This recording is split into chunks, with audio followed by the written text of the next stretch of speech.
This is District 1's business. Nobody takes ownership tonight. We're all in this together, one big ohana. We're on a mission statement together. All up and down this coast, I'd like every neighborhood board member from Kapolei, Nanakuli, Waianae to please stand.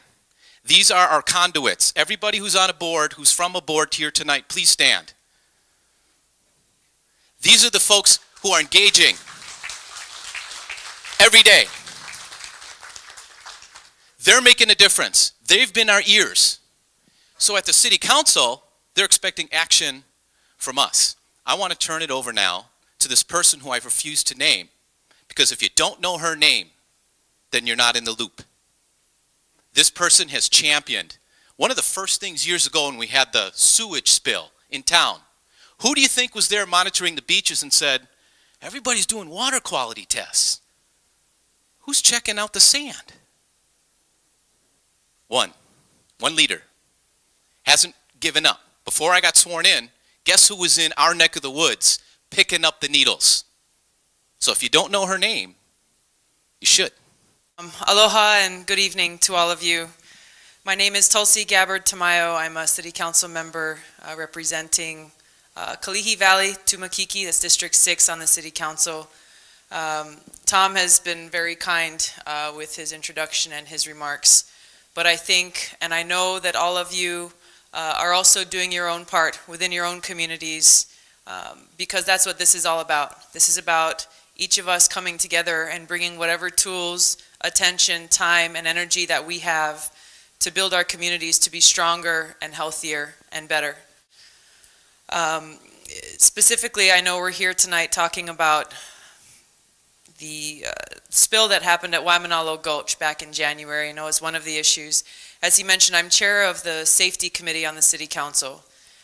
When most people think of safety, they think of maybe police, fire, but to me, safety encompasses every day of our lives.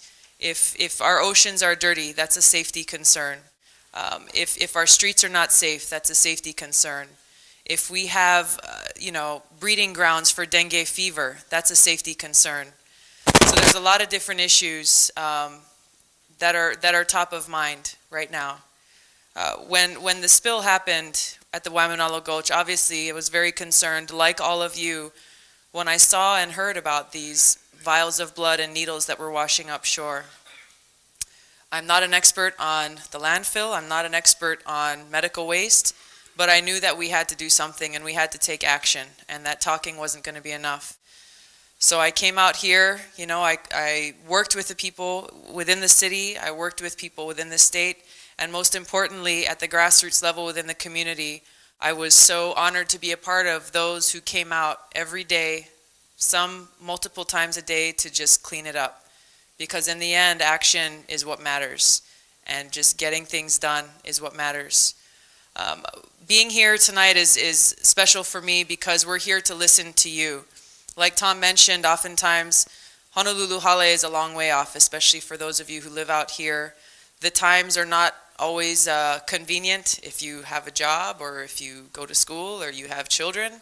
It's difficult to get into town to go to the scheduled committee hearings, and so it's important for us to come out here and come to you and to listen to your concerns and turn those concerns into action. So thank you. I look forward to hearing from you tonight, and thanks to Tom and his staff for putting this meeting together. Aloha. The mission statement tonight is that rather than top down to you and just you're here for a couple hours and all you hear is presentations, the goal is to see this wireless mic, is that everybody here hopefully within a minute be concise, open-ended. The first hour to hour 15 minutes we're going to focus on the landfill. Then we're going to engage with emergency response and services. But on this landfill issue, it's important to inform that right now with a packet we have here, if you didn't get a packet, they're back there. It's very important because if you don't have one and there are not enough copies, we have a website and you'll be able to get the PDF version of this.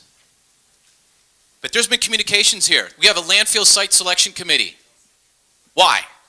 Why are they looking at criteria of that, 5 years ago, 2003, 2005 with their findings? They're regurgitating. They're doing this all over again. So if you look at the first page, it says, where's the folks from the Leeward Coast? According to Mayor Carlisle, we don't have the expertise to be represented on this committee outside of one. But bottom line, if you look at the criteria, wouldn't it be of the same conclusion that it just stays at Waimanalo Landfill Gulch? So the point I want to make as a council person representing District 1 is we have a plan of action at the very back of this packet, because there's going to be people here that are going to make commentary on what you have in this packet, and I expect all of you to look through this as we're going along, and if you don't understand this, please ask the questions. But in the back you'll see that we're looking for a czar, a landfill recycling czar. We want that landfill, as far as I'm concerned, no longer operating in 2012. Okay? And how can we do that? We need to take every idea out there. Again, 14 people ran for this office, and each one of them had a grand idea of how to close that landfill. So if we have a landfill site selection committee, a panel that says, well, we're looking at 50 sites, we've narrowed it down to 20 sites, we've narrowed it down to 5 sites, and everybody's going to hate each other. It's going in your backyard. I don't want to do that. We have the technology and the means. So this landfill czar is a resolution in the very back we're trying to advance, says, just like remember Governor Lingle, she had an energy czar? Why does it take 10 years to put up a windmill or, solar power, or, all that kind of stuff? We're trying to wean ourselves off oil. So she brought in TEDPAC. You take at the bottom of the pile the permits, you bring them to the top. Priority. So we want a landfill czar. Prioritize, not 5 years to bring in all this technology. So if you have ASR, they call it as an acronym, you have sludge, you have the ash from H-Power, residuals, byproducts of recycling, you're always going to need a landfill, they say. No, you don't, folks. So the plan is you close the landfill, you utilize new technology because we don't have these things come online 5 to 10 years from now, but we expedite everything, we bring it online now. In the interim, when we close that landfill, according to my plan, by 2012, anything that whereby we don't have the technology online, I've asked for a waiver to the Jones Act, so we can have the whole world compete and take our trash. When they shipped it to an Indian reservation on the mainland, not cool, it didn't pan out. They didn't follow on the other end. We want to follow through on the other end, do this right. Let other countries compete. Ship it out so that we don't have to say to each other and our neighbors, it's going in your backyard. So please go ahead and look through this packet. If I can turn the mic back over to you, Councilwoman. You have an idea. We had a measure that says medical waste, incinerate it. Never again should any medical waste be in our landfill. End of story. Can you just elaborate on that before we get going on our meeting? What your plan of action is for that? We want to be very forward-thinking in finding new ways and new technologies on how to deal with this, because I think many of us were very concerned when we saw medical waste coming out of the landfill. So we're being proactive in trying to find what other technologies are available. There is a technology called the pyrolysis that is being used by a company called Hawaii Biowaste Systems here locally. And to my knowledge, they're the only company using this. It's not incineration. It doesn't have any damaging emissions into the environment. And basically it's self-enclosing as well as generates power. So this is just one example of a possibility basically that turns medical waste or any type of waste for that matter into a very, very small ash, which can barely be called a residue. This is just one example. There are others, and I think as long as we have the energy and keep being forward-thinking and proactive in trying to bring these technologies here and find other ways that we can get rid of our waste. Focus, and from my understanding, when I went to Ko'olina, the homeowner association, their concerns with your expertise was in water quality and the testing. So if you don't mind leading off with that, it'd be appreciated.